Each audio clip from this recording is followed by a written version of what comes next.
Sa ngalan ng Ama, ng Anak, at ng Espiritu Santo. Amen. Ang pagpapala ng ating Panginoong Jesucristo, ang pag-ibig ng Diyos Ama, at ang pakikipagkaisa ng Espiritu Santo naway sumainyong lahat. At sumaiyo rin. Mga kapatid, ngayong araw at sa araw na ito, nabanggit po sa pasimula, na pinagdiriwang po natin at ginugunita ang kapistahan ni San Cosme at San Damian. Alam nyo ba na mga santong ito ay physicians? Sumunod sila kay Saint Luke at kay Saint Pantaleon, at sila rin ay mga santo na pwede nating lapitan para ipanalangin tayo sa ating kagalingan, sa ating mga may sakit, no? At iba't ibang uri ng karamdaman. Kaya sa misang ito ay manalangin tayo kay San Cosme at San Damian na tulungan tayo ilapit sa Panginoon, pagalingin ang ating mga karamdaman. Kaya naman, upang tayo maging marapat gumanap sa banal na pagdiriwang, aminin natin ang ating mga pagkukulang at nagawang pagkakasala. Inaamin ko sa makapangyarihang Diyos at sa inyo mga kapatid, na lubha kong nagkasala sa isip, sa salita, sa gawa, at sa aking pagkukulang. Kaya ay sinasamo ko sa mahal na Birheng Maria, sa lahat ng mga anghel at mga banal, at sa inyo mga kapatid, na ako'y panalangin sa Panginoong ating Diyos. Kaawaan tayo ng makapangyarihang Diyos, patawarin tayo sa ating mga kasalanan, panubayan tayo sa buhay na walang hanggan. Amen. Panginoon, kaawaan mo kami. Panginoon, kaawaan mo kami. Kristo, kaawaan mo kami. Kristo, kaawaan mo kami. Panginoon, kaawaan mo kami. Panginoon, kaawaan mo kami. Manalangin tayo. Ama naming makapangyarihan, dakilain ka nawa sa kagalang-galang na pag-alaala kina San Cosme at San Damian, sapagkat iginawad mo sa kanila ang dangal kailanman at ng tulong sa amin dahil sa di malirip na pagsubaybay mo sa pamamagitan ni Jesucristo kasama ng Espiritu Santo magpa sa walang hanggan. Amen. Pagbasa mula sa aklat ni Esdras. Noong mga araw na iyon, sinulatan ni Haring Dario ang mga kagawad ng lalawigan na nasa kabila ng ilog. Sinabi niya, ipaubayan nila sa mga tagapamahalang Hudyo at sa kanilang matatanda ang pagpapaayos ng templo. Ang magugugol dito ay kukuning lahat sa buwis na malilikom sa lalawigan sa kabila ng ilog. Akong si Dario ang lumagda sa kautosang ito. Ang lahat ng ito'y dapat matupad ng buong buo. Pinagpatuloy ng mga Hudyo ang muling pagtatayo sa templo, at sila'y nagtagumpay tulad ng sinabi ni na Propeta Ageo at Zacarias. Nayari nila ang templo ayon sa sinabi ng Diyos at sa utos ni na Haring Ciro, Dario at Artaherjes. At nayari noong 3 ng Adar, 6 na taon ng paghahari ni Haring Dario. Nang itinalaga ang templo, di magkamayaw sa tuwa ang mga Israelita, mga saserdote at mga Levitang nakabalik mula sa pagkabihag. Nagandog sila ng 100 toro at 200 tupang lalaki at 400 kordero. Bilang hain naman para sa kasalanan, nagandog sila ng 12 kambing na lalaki, isa sa bawat lipi ng Israel. Pinagpangkat-pangkat nila ang mga saserdote at mga Levita. Sila'y binigyan ng kani-kanilang gawain at araw na panunungkulan sa templo ayon sa kautusan ni Moises. At ng 14 ng unang buwan, ipinagdiwang ng mga nakabalik mula sa pagkabihag ang Paskwa. Nakapagpalinis na noon ng mga Levita, kaya sila ang nagpatay sa korderong Pampaskwa para sa mga nakabalik, sa mga saserdote at sa mga kapwa nila, Levita. ang salita ng Diyos. Salamat sa Diyos. Masaya tayong papasok sa tahanan ng poong Diyos. Masaya tayong papasok sa tahanan ng poong Diyos. Ako ay nagalak sa sabing ganito. Sa bahay ng poon ay pumasok tayo. Sama-sama kami matapos sapitin ang pintuang lungsod nitong Jerusalem. Masaya tayong papasok sa tahanan ng poong Diyos. Yaong Jerusalem, kay ganda ng anyo, maganda ang ayos ng muling matayo. Dito umaahon ang lahat ng angkan, lipi ni Israel upang magsambahan. Masaya tayong papasok sa tahanan ng poong Diyos. Ang hangad, ang poon ay pasalamatan, pagkat ito'y utos na dapat gampanan. Doon din naroon ang mga hukuman at trono ng haring hatol sa tanan. Masaya tayong papasok sa tahanan ng poong Diyos.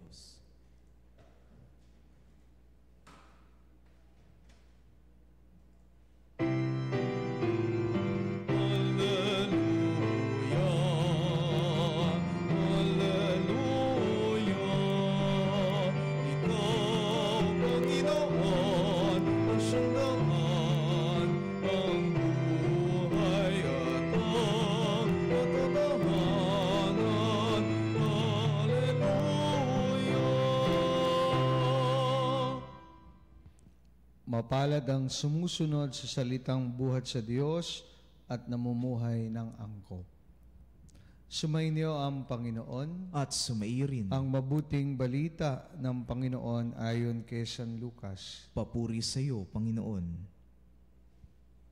Noong panahong iyon, dumating ang ina at mga kapatid ni Jesus.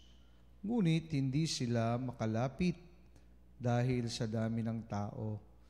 May nagsabi sa kanya, nasa labas po ang iyong ina at mga kapatid. Ibig nilang makipagkita sa inyo. Ngunit sinabi ni Jesus, ang mga nakikinig ng salita ng Diyos at tumutupad nito ang siya kong ina at mga kapatid. Mga kapatid, ang mabuting balita ng ating kaligtasan. Pinupuri ka namin, Panginoong Heso Kristo. Mapagpalang Martes ho, mga kapanalig, at salamat po sa Diyos at tayo nagkatipon muli ngayong umagang ito ng Martes sa hapag ng ating Panginoon at pinagdiriwang ho natin at ginugunita ang kapistahan ng dalawang martir na santo na si San Cosme at San Damian. Sa atin hong pagbasa, lalo na po sa ating Ebanghelyo, siguro maganda na balikan natin yung isa sa mga nais at longing natin sa buhay. Di po ba tayo ay gusto natin na maging close tayo sa mga piling tao na malapit sa buhay natin.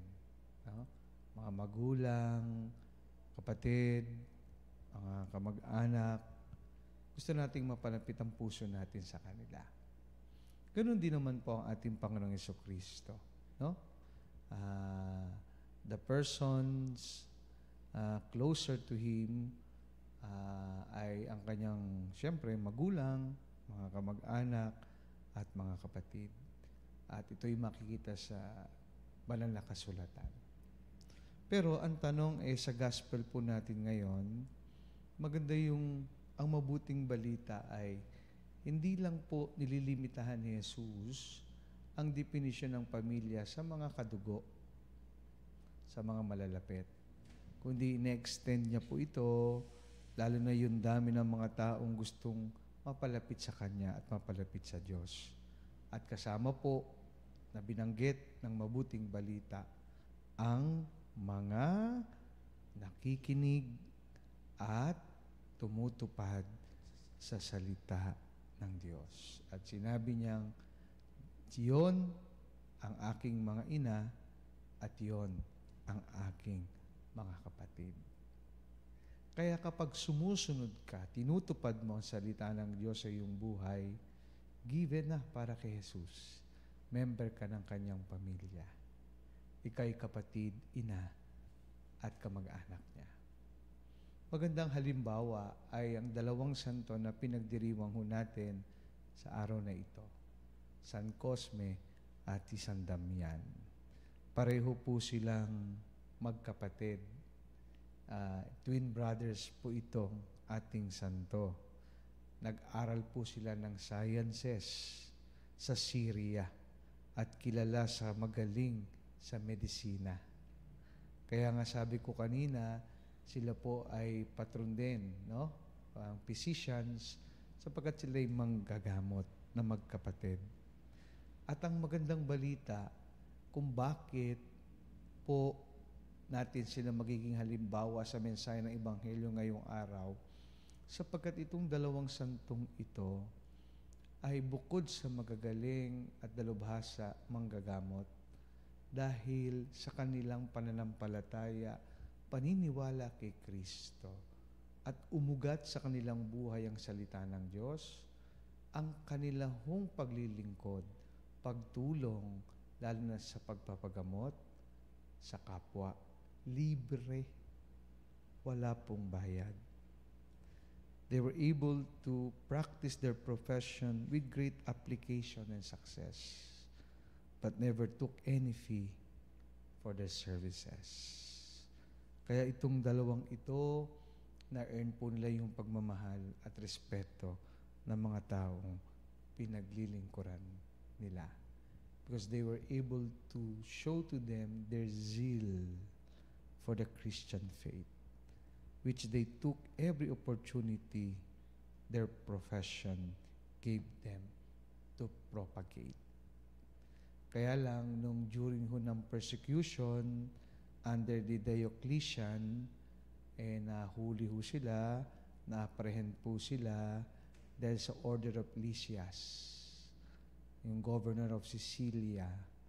At dahil sa pahirap sa kanila, dahil sa paghawak nila sa pananampalataya at paniniwala kay Kristo, pinugutan po sila dahil sa ulo, dahil sa kanilang pananampalataya. No? Kaya nga sabi ko kanina, after St. Luke, together with St. Pantaleon, si St. Cosmas and Damian are honored as patrons of physicians and surgeons. Dahil po sa kanilang pagiging tapat kay Jesus, na kung saan ay miyembro na sila ng pamilya ng ating Panginoon sa kalangitan, sa Kanyang kaharian. Kaya ano po ang mensahe sa atin, mga kapanalig? Balik tayo sa una. Kung gusto natin mapalapit sa mahal natin sa buhay, maging close ang puso natin sa kanila, I'm sure yan din po ang desire natin, to be close to Jesus' heart, para tayo ay mapabilang sa Kanyang pamilya. Kaya tanungin natin ang sarili natin ngayong araw, kung talagang mahal natin ang Diyos. At kung mahal natin siya, dapat mamahalin din natin, susundin at tutup din ang Kanyang mabuti, makapangyarihang salita sa ating buhay. At dapat makita yan sa konkretong buhay natin. Dahil yan ang magde-define whether we are part or partly or not part ng Kanyang pamilya. Sapagkat para kay Jesus, ang pamilya ay ang nakikinig, sumusunod, tumutupad sa salita ng Diyos.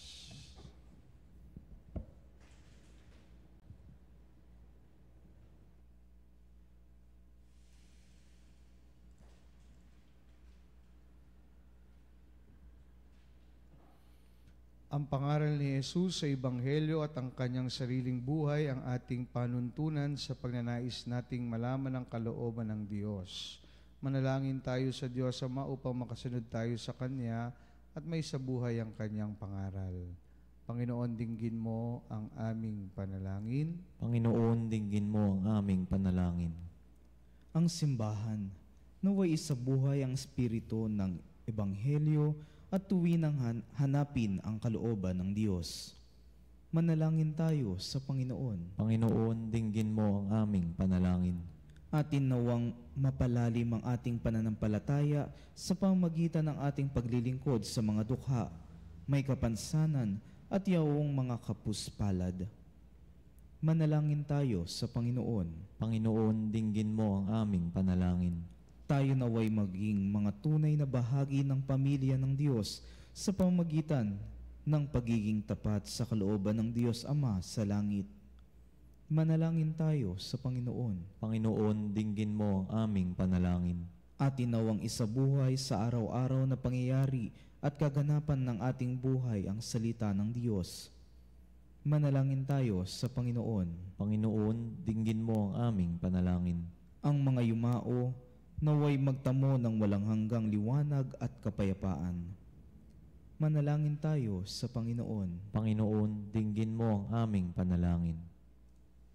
Panginoon, gawin mo kaming karapat-dapat na maging bahagi ng iyong pamilya sa pamamagitan ng aming pananampalatayang ipinahayag sa mabubuting gawain.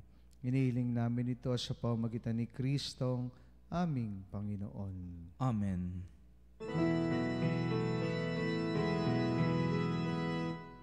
Aming hatid, alay na ito, ang tinapay na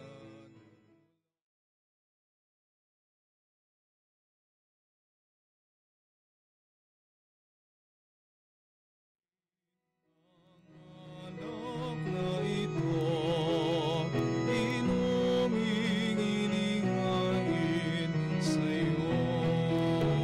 Mahal naming Diyos,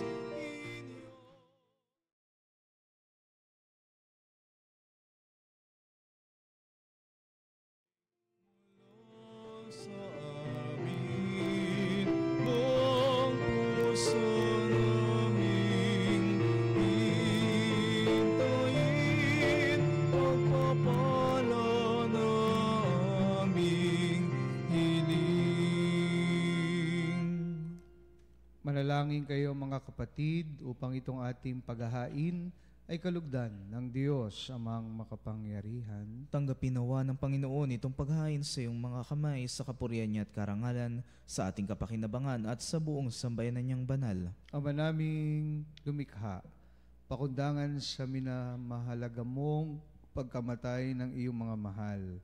Ginaganap namin ang paghahain na siyang ugat ng kabuluhan ng pagkamatay bilang martir sa pamamagitan ni Hesukristo kasama ng Espiritu Santo magpa sa walang hanggan. Amen. Sumainyo ang Panginoon. At sumairin. Taas sa Diyos ang inyong puso at diwa. Itinaas na namin sa Panginoon. Pasalamatan natin ang Panginoong ating Diyos. Marapat na siya'y pasalamatan. Ama naming makapangyarihan, tunay nga marapat na ikaw ay aming pasalamatan. Ngayong aming kagalakan na si San Damian at Cosme ay parangalan.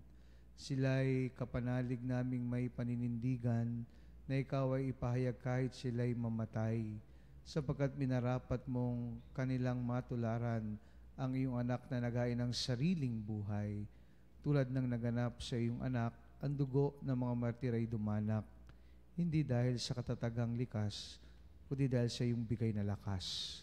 Kaya kaysa ng mga anghel ang sisiawit ng papuri sa iyo na walang humpay sa kalangitan, kami nagbubuni sa iyong kadakilaan.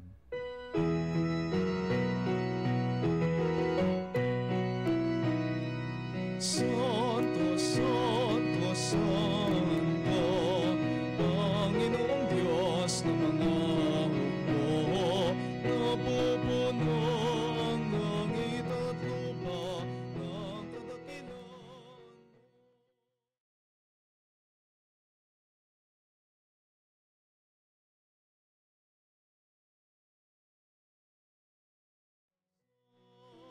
Pinagpalang naparirito sa ngalan ng Panginoon. Hosana, Hosana sa kaitaasan. Hosana, Hosana sa kaitaasan. Ama naming banal, ikaw ang bukal ng tanang kabanalan, kaya't sa pamamagitan ng iyong Espiritu, gawin mong banal ang mga kaloob na ito, upang para sa amin, maging katawan na dugo ng aming Panginoong Hesukristo. Bago niya pinagtiis ang kusang loob na maging handog, hinawakan niya ang tinapay, pinasalamatan kanya, pinaghati-hati niya yon, iniabot sa kanyang mga alagad at sinabi, "Tanggapin ninyong lahat ito at kanin, ito ang aking katawan na ihahandog para sa inyo."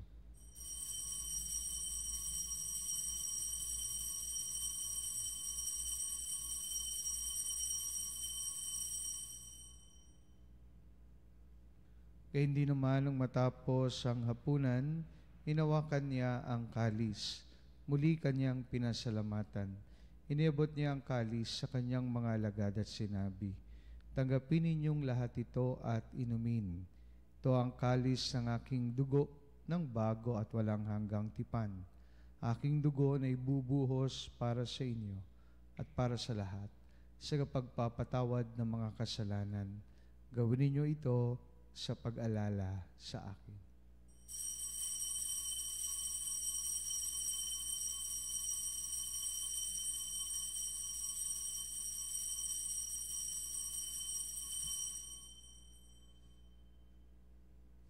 Pagbunyi natin ang misteryo ng pananampalataya. Si Kristo ay gunitain, sarili ay inihain, bilang pagkain inuming, pinagsasaluhan natin, hanggang sa siya'y dumating, hanggang sa siya'y dumating.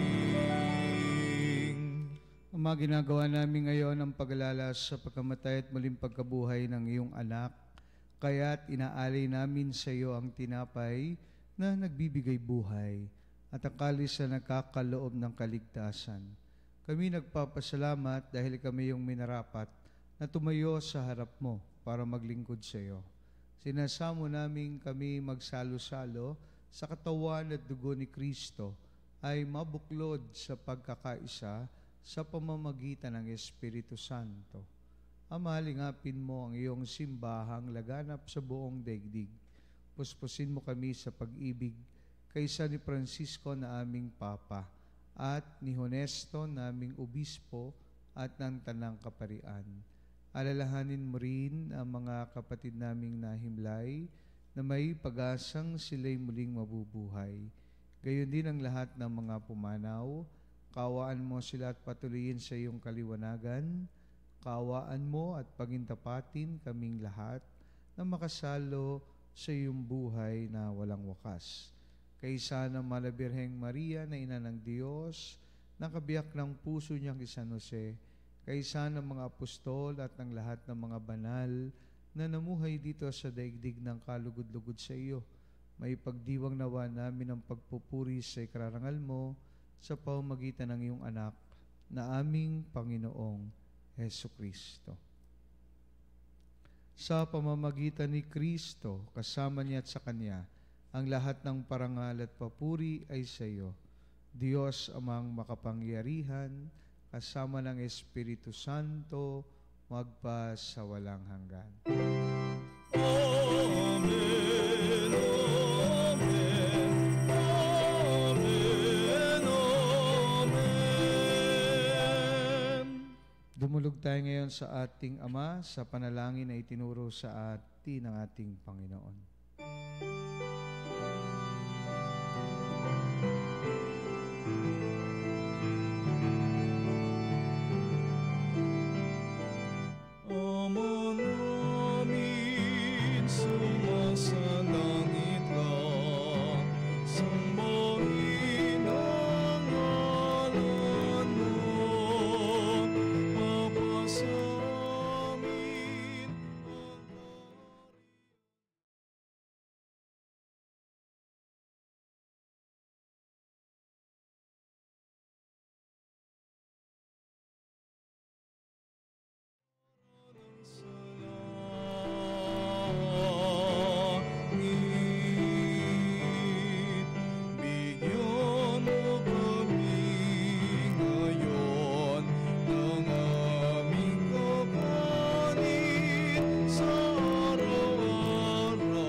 kami adya sa lahat ng masama, pagkalooban ng kapayapaan araw-araw, iligtas sa kasalanan, at ilayo sa lahat ng kapahamakan, samantalang aming pinananabikan ng dakilang araw ng pagpapahayag ng tagapagligtas naming si Jesucristo. Sapagkat iyo ang kaharian at ang kapangyarihan at ang kapurihan magpakailanman. Amen. Panginoong Jesucristo, sinabi mo sa iyong mga apostol, kapayapaan ang iniiwan ko sa inyo, aking kapayapaan ang ibinibigay ko sa inyo. Tungayan mo aming pananampalataya at huwag ang aming mga pagkakasala. Pagkalooban mo kami ng kapayapaan at pagkakaisa ayon sa iyong kalooban. Kasama ng Espiritu Santo magpa sa walang hanggan. Amen. Kapayapaan ng Panginoon ay laging sumainyo. At sumairin Magbigayan po tayo ng kapayapaan sa isa't isa. kapayapaan sa lahat ng kapanalig.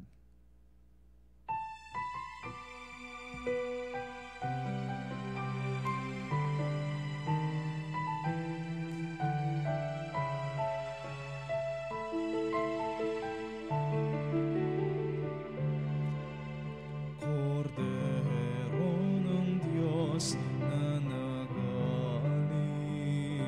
ng mga kasalanan ng sanlibutan.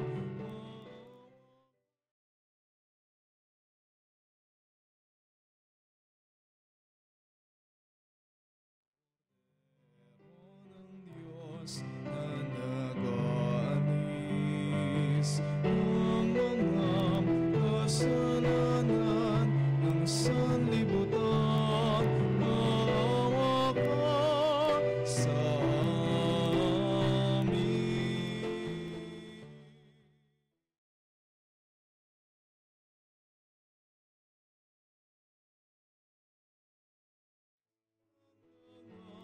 Kasalanan ng sanlibutan,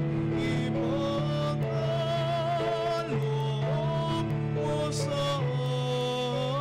amin ang kapayapaan.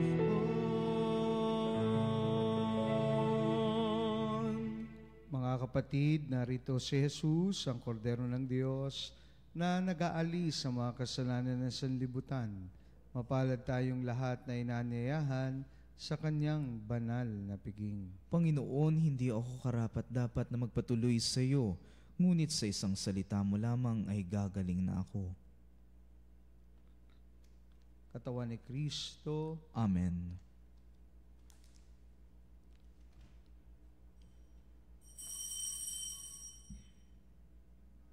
Mga kapanalig, ating dasalin ang komunyong espiritual.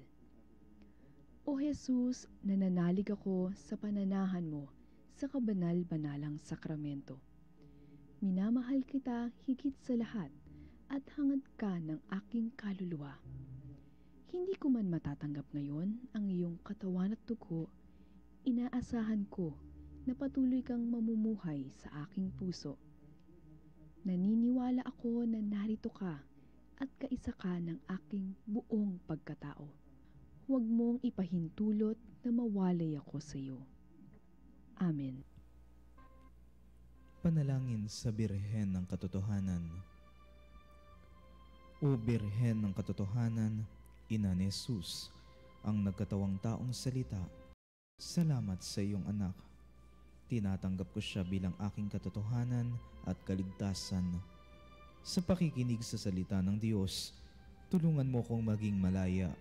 Sa oras ng hirap at pagsubok, linawin mo sa akin na nasa krus ang tagumpay. Sa aking paglalakbay, akayin mo ko ng paglilingkod at sa buhay na ganap at kasiyasiya. Kukupin mo ko at ang aking mga kapanalig na nakikinig, natututo at nagmamahalan. O Maria, Birhen ng Katotohanan, ipanalangin mo kami. O Jesus, ikaw ang daan, ikaw ang katotohanan, at ikaw ang buhay, iligtas mo kami. Amen. manalangin tayo.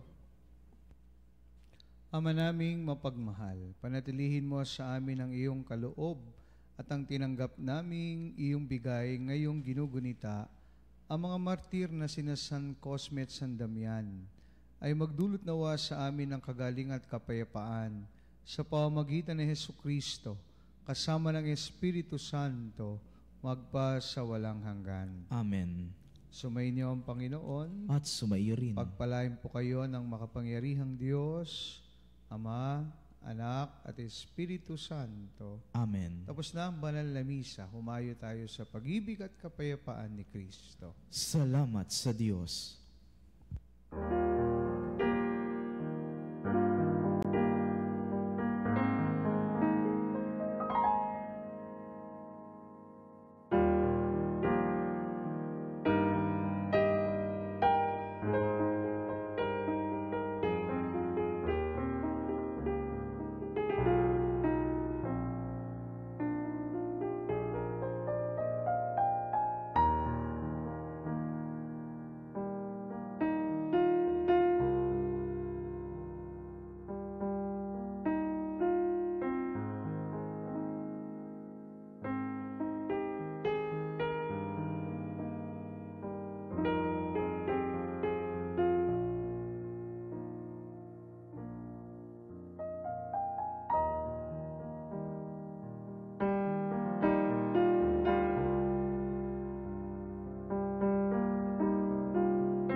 Salutaris hostia,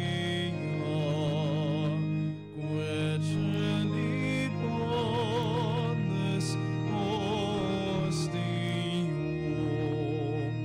bella premunt hostilium, doror per auxilium, unitrinoque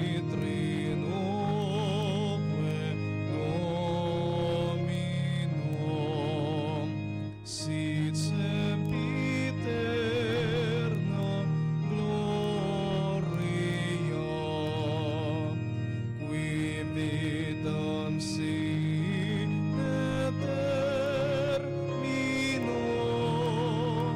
nobis non et patria.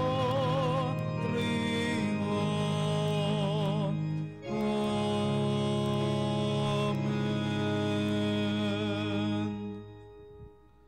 Mga kapanalig, bilang sambayang tinawag na Ama kay Hesukristo na pinagbuklod sa isang katawan, tayo manikluhod at sumamba sa Panginoong Hesukristo sa kabanal-banalan na sakramento sa altar. Sa sandaling ito ng pagpupuri at pagsamba sa banal na sakramento, alalahanin natin ang ating mga kapanalig na kasama natin ngayong nakikinig at nakasubaybay sa ating himpilan. Lalong higit ang ating mga may sakit at mga nakaratay sa banig ng karamdaman. Ang mga nasa pagamutan at kanilang tahanan, ang lahat ng tanging sa Diyos lamang umaasa ng kagalingan. Gayon din ipanalangin natin ang mga nanghihina sa kanilang pananampalataya. Ang mga nakararanas ng matinding kalungkutan, takot at pangamba. Ang mga nawawalan ng pag-asa at lakas ng loob.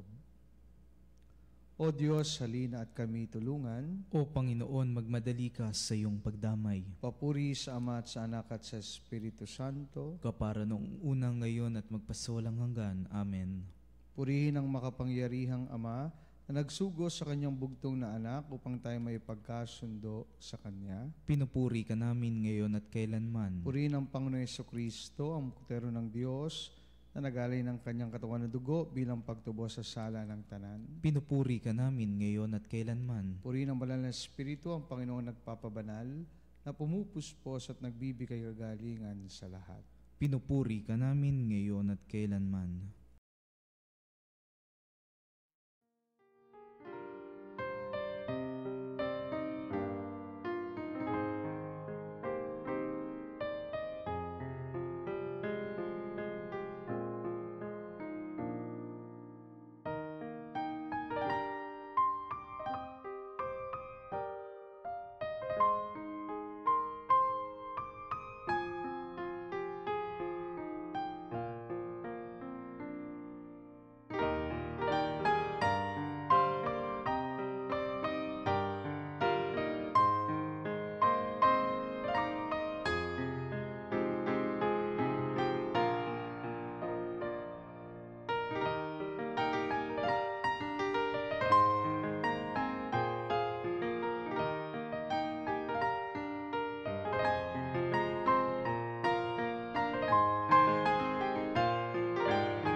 Panalangin ng pagbabasbas. Makapangyarihang Diyos na walang hanggan, Ikaw ang aming Panginoon at butihing Ama. Sa iyong pagpapala, ipinagkaloob mo ang lakas sa aming kahinaan. Tunghayan mo po ng may kagandahang loob ang iyong mga lingkod na may sakit at karamdaman, ang mga nababalisa at nawawalan ng pag-asa, ang mga natatakot at nalulumbay, ang mga may mga matinding problema at pinagdaraan ng hirap sa buhay, ang mga nasa bingit ng kamatayan. Pagalingin at alawin mo po sila sa kanilang mga karamdaman at ibalik sa kalusugan at kapanatagan ng loob upang mabatid nila ang iyong kabutihan at sila'y magpasalamat sa iyong banal na pangalan. Hinihiling namin ito sa pamamagitan ni Kristong aming Panginoon. Amen. Pangwakas na panalangin. Panginoon, nagsusumamo kaming dalawin ang tahanang ito at alisin mula rito ang lahat ng mapanirang kapangyarihan ng kaaway. Mananawa rito ang iyong mga anghel na banal upang panatilihin kami sa kapayapaan at sumami nawang lagi ang iyong pagpapala. Hinihiling namin ito sa pamamagitan ni Kristong aming Panginoon. Amen. Gawa na nawa tayo ng makapangyarihang Diyos ng kapanatagan ng loob at mapayapang buhay. Amen. Tantum ergo sacramentum veneremur cernui et antiquam documentum novoce datritui prestet fides supplementum sensum defectui genitore nos et jubilatio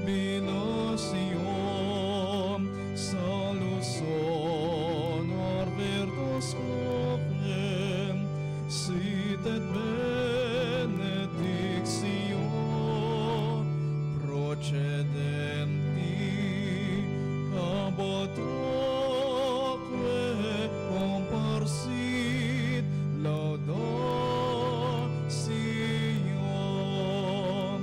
Amen. Amen. Panem dicendo Christi eis.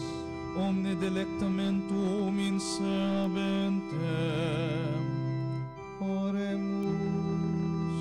Deus qui nobis sub sacramentum mirabili, passiones tuae memoriam reliquisti, viviuque sumus, ita nos corporis et sanguinis tui sacra mysteria venerari, ut redemptionis tuae fructum, in nobis in iudes intiamus, quid vivis et regnas in saecula saeculorum.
Banal na pagpupuri, purihin ng Diyos. Purihin ng Diyos. Purihin ang kanyang banal na pangalan. Purihin ang kanyang banal na pangalan. Purihin si Jesucristo, Diyos na totoo at tao namang totoo. Purihin si Jesucristo, Diyos na totoo at tao namang totoo. Purihin ang ngalan ni Jesus. Purihin ang ngalan ni Jesus. Purihin ang kanyang kabanal-banalang puso. Purihin ang kanyang kabanal-banalang puso. Purihin ang kanyang kamahal-mahalang dugo. Purihin ang kanyang kamahal-mahalang dugo. Purihin si Jesucristo sa banal na sakramento sa altar. Purihin si Jesucristo sa banal na sakramento sa altar. Purihin ang Espiritu Santo ang mga aliw. Purihin ang Espiritu Santo ang mga aliw. Purihin ang dakilang ina ng Diyos, si Maria Santissima. Purihin ang dakilang ina ng Diyos, si Maria Santissima. Purihin ang kalinis-sinisang paglilihis sa Kanya. Purihin ang kalinis-linisang paglilihis sa Kanya. Purihin ang kanyang maluhating pag-aakyat sa langit. Purihin ang kanyang maluwalhating pag-akyat sa langit. Purihin ang ngalan ni Maria, Birhen at Ina. Purihin ang ngalan ni Maria, Birhen at Ina. Purihin si San Jose ang kanyang kalinis-sinisang esposo. Purihin si San Jose ang kanyang kalinis-linisang esposo. Purihin ang Diyos sa kanyang mga anghel at mga santo. Purihin ng Diyos sa kanyang mga anghel at mga santo. O Sacra